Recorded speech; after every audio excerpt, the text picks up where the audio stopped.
নমস্কার বন্ধুরা, আমার ইচ্ছেগুলোতে স্বাগত জানাই। এখন আমি পড়ে শোনাব কথাশিল্পী শ্রী শরৎচন্দ্র চট্টোপাধ্যায়ের লেখা উপন্যাস বড়দিদির পঞ্চম পর্ব। তখনও সূর্যোদয় হয় নাই, পূর্বদিক রঞ্জিত হইয়াছে মাত্র। প্রমীলা আসিয়া নিদ্রিত সুরেন্দ্রনাথের গলা জড়াইয়া ধরিল। মাস্টারমশাই! সুরেন্দ্রনাথের অলস চক্ষু দুটি ঈষৎ উন্মুক্ত হইল। কি প্রমীলা? বড়দিদি এসেছেন। সুরেন্দ্রনাথ উঠিয়া বসিল। প্রমীলার হাত ধরিয়া বলিল, চলো দেখে আসি।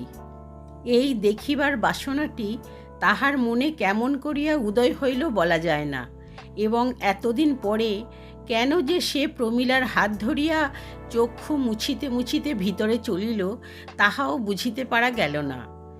কিন্তু সে ভিতরে আসিয়া উপস্থিত হইল। তাহার পর সিঁড়ি বাহিয়া উপরে উঠিল। মাধবীর কক্ষের সম্মুখে দাঁড়াইয়া প্রমীলা ডাকিল, বড়দিদি। বড়দিদি অন্যমনস্ক হইয়া কি একটা কাজ করিতেছিল। কহিল, কি দিদি? মাস্টারমশাই। দুইজনে ততক্ষণে ভিতরে প্রবেশ করিয়াছে। মাধবী শশব্যস্ত হইয়া দাঁড়াইয়া উঠিল। মাথার উপর এক হাত কাপড় টানিয়া একপাশে সরিয়া দাঁড়াইল। সুরেন্দ্রনাথ কহিতেছিল, বড়দিদি, তোমার জন্য আমি বড় কষ্টে। মাধবী অবগুণ্ঠনের অন্তরালে বিষম লজ্জায় জিভ কাটিয়া মনে মনে বলিল, ছি ছি, তুমি চলে গেলে? মাধবী মনে মনে বলিল, কি লজ্জা। মাধবী মৃদু কণ্ঠে কহিল, প্রমীলা, মাস্টারমশাইকে বাহিরে যাইতে বলো। প্রমীলা ছোট হইলেও তাহার দিদির আচরণ দেখিয়া বুঝিতেছিল যে কাজটা ঠিক হয় নাই। বলিল, চলুন মাস্টারমশাই। অপ্রতিভের মতো কিছুক্ষণ সে দাঁড়াইয়া রহিল। তাহার পর বলিল, চলো। বেশি কথা সে কহিতে জানিত না, বেশি কথা বলিতে সে চায় না।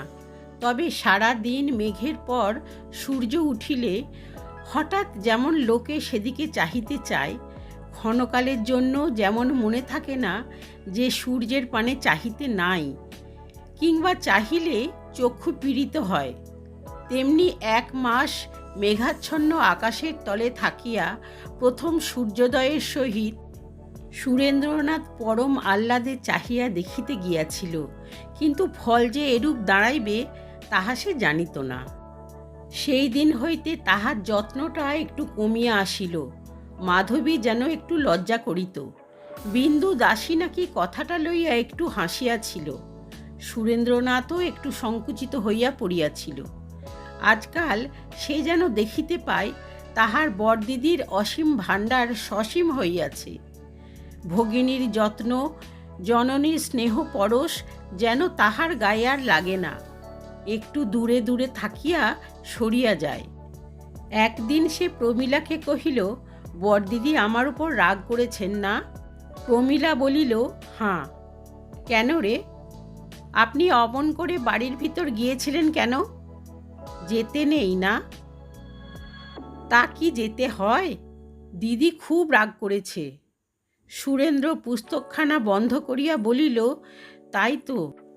তারপর একদিন দুপুরবেলা মেঘ করিয়া জলঝড় আসিল। ব্রজরাজবাবু আজ দুদিন হইল বাড়ি নাই, জমিদারি দেখিতে গিয়াছিলেন। মাধবীর হাতে কিছু কাজ ছিল না। প্রমীলাও বড় উপদ্রব করিতেছিল। মাধবী তাহাকে হাত ধরিয়া কহিল, প্রমীলা, তোর বই নিয়ে আয়, দেখি কত পড়েছিস। প্রমীলা একেবারে কাঠ হইয়া গেল। মাধবী বলিল, নিয়ে আয়। বড়দিদি, রাত্রিরে আনব। না, এখনই আন।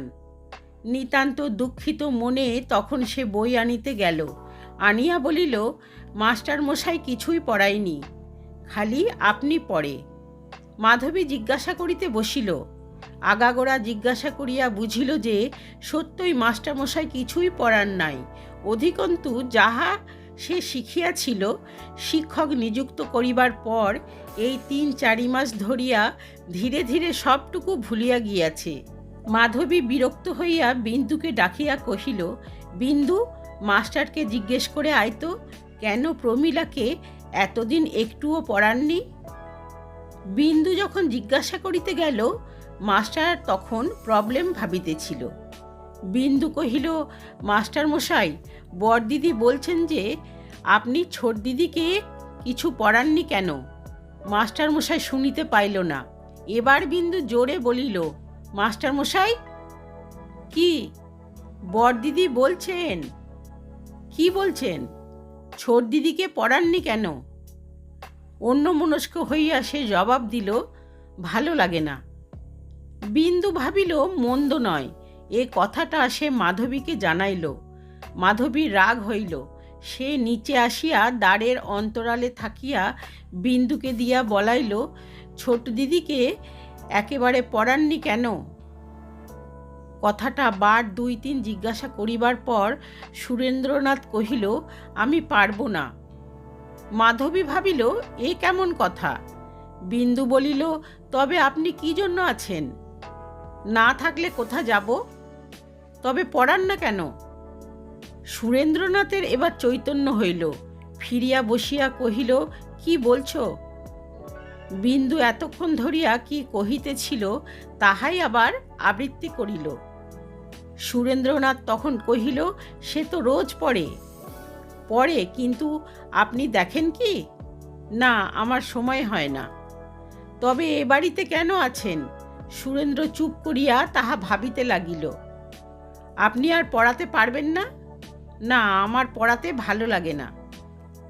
মাধবী ভিতর হইতে কহিল, জিজ্ঞাসা কর বিন্দু, কেন এতদিন তবে মিছা কথা বলে আসছেন? বিন্দু তাহাই কহিল। শুনিয়া সুরেন্দ্রের প্রবলেমের জাল একেবারে ছিন্ন হইয়া গেল। একটু দুঃখিত হইল। একটু ভাবিয়া বলিল, তাই তো, বড় ভুল হয়েছে। এই 4 মাস ধরে ক্রমাগত ভুল? হ্যাঁ, তাই তো হয়েছে দেখছি। তা কথাটা আমার তত মনে ছিল না। পরদিন প্রমীলা পড়িতে আসিল না। সুরেন্দ্রেরও তত মনে হইল না। তার পরদিনও আসিল না। সেদিনও অমনি গেল। তৃতীয় দিবস প্রমীলাকে না দেখিতে পাইয়া সুরেন্দ্রনাথ একজন ভৃত্যকে কহিল, প্রমীলাকে ডেকে আন। ভৃত্য ভিতর হইতে ফিরিয়া আসিয়া কহিল, ছোট দিদি আর আপনার কাছে পড়বেন না। কার কাছে তবে পড়বে? ভৃত্য বুদ্ধি খরচ করিয়া বলিল, অন্য মাস্টার আসবে। বেলা তখন 9টা বাজিয়াছিল। সুরেন্দ্রনাথ কিছুক্ষণ ভাবিয়া চিন্তিয়া 2-3খানা বই বগলে চাপিয়া উঠিয়া দাঁড়াইল। চশমাটা খাপে পুরিয়া টেবিলের উপর রাখিয়া দিল। তারপর ধীরে ধীরে চলিয়া গেল। ভৃত্য কহিল, মাস্টারবাবু, এ সময়ে কোথায় যাচ্ছেন? বড়দিদিকে বলে দিও আমি যাচ্ছি।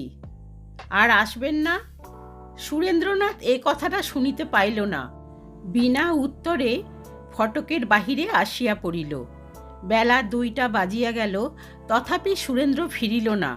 ভৃত্য তখন মাধবীকে সংবাদ দিল যে মাস্টারমশাই চলিয়া গিয়াছেন। কোথায় গেছেন তা জানি না, বেলা 9টার সময় চলে যান। যাবার সময় আমায় বলে যান যে বড়দিদিকে বলো আমি চলে যাচ্ছি। সে কি রে, না খেয়ে চলে গেলেন? মাধবী উদ্বিগ্ন হইল। তারপর সে নিজে সুরেন্দ্রনাথের কক্ষে আসিয়া দেখিল সব জিনিসপত্রই তেমনি আছে। টেবিলের উপর চশমাটি খাপে মোড়া রাখা আছে, শুধু বই কয়খানি নাই। সন্ধ্যা হইল, রাত্রি হইল, সুরেন্দ্রনাথ আসিল না। পরদিন মাধবী 2জন ভৃত্যকে ডাকিয়া কহিয়া দিল, তোমরা অনুসন্ধান করিয়া ফিরাইয়া আনিলে 10 টাকা পুরস্কার পাইবে। পুরস্কারের লোভে তাহারা ছুটিল, কিন্তু সন্ধ্যার সময় ফিরিয়া আসিয়া কহিল যে কোনো সন্ধান পাওয়া গেল না। প্রমীলা কাঁদিয়া কহিল, বড়দিদি তিনি চলে গেলেন কেন? মাধবী তাহাকে সরাইয়া দিয়া কহিল, বাইরে যা, কাঁদিস নে। 2 দিন 3 দিন করিয়া যত দিন যাইতে লাগিল, মাধবী তত অধিক উদ্বিগ্ন হইয়া পড়িল। বিন্দু কহিল, বড়দিদি তা এত খোঁজাখুঁজি কেন? কলকাতা শহরে আর কি মাস্টার পাওয়া যায় না? মাধবী ক্রুদ্ধ হইয়া বলিল, তুই দূর হ। একটা মানুষ একটি পয়সা হাতে না নিয়ে চলে গেল, আর তুই বলিস খোঁজাখুঁজি কেন? তার কাছে একটিও পয়সা নেই? তা কি করে জানলে? তা আমি জানি, কিন্তু তোর অত কথায় কাজ কি? বিন্দু চুপ করিয়া গেল। ক্রমে যখন 7 দিন কাটিয়া গেল, অথচ কেহ ফিরিয়া আসিল না, তখন মাধবী একরূপ অন্নজল ত্যাগ করিল। তাহার মনে হইত সুরেন্দ্রনাথ অনাহারে আছে। যে বাড়ির জিনিস চাহিয়া খাইতে পারে না, পরের কাছে কি সে চাহিতে পারে? তাহার দৃঢ় ধারণা সুরেন্দ্রনাথের কিনিয়া খাইবার পয়সা নাই, ভিক্ষা করিবার সামর্থ্য নাই। ছোট ছেলের মতো অসহায় অবস্থায় হয়তোবা কোনো ফুটপাতে বসিয়া কাঁদিতেছে, না হয় কোনো গাছের তলায় বই মাথায় দিয়া ঘুমাইয়া আছে। ব্রজরাজবাবু ফিরিয়া আসিয়া সব কথা শুনিয়া মাধবীকে কহিলেন, কাজটা ভালো হয়নি মা। মাধবী কষ্টে অশ্রু সংবরণ করিল। এদিকে সুরেন্দ্রনাথ পথে পথে ঘুরিয়া বেড়াইত। 3 দিন অনাহারে কাটিল। কলের জলে পয়সা লাগে না, তাই ক্ষুধা পাইলে পেট ভরিয়া জল খাইত। একদিন রাত্রে অবসন্ন শরীরে সে কালীঘাটে যাইতেছিল।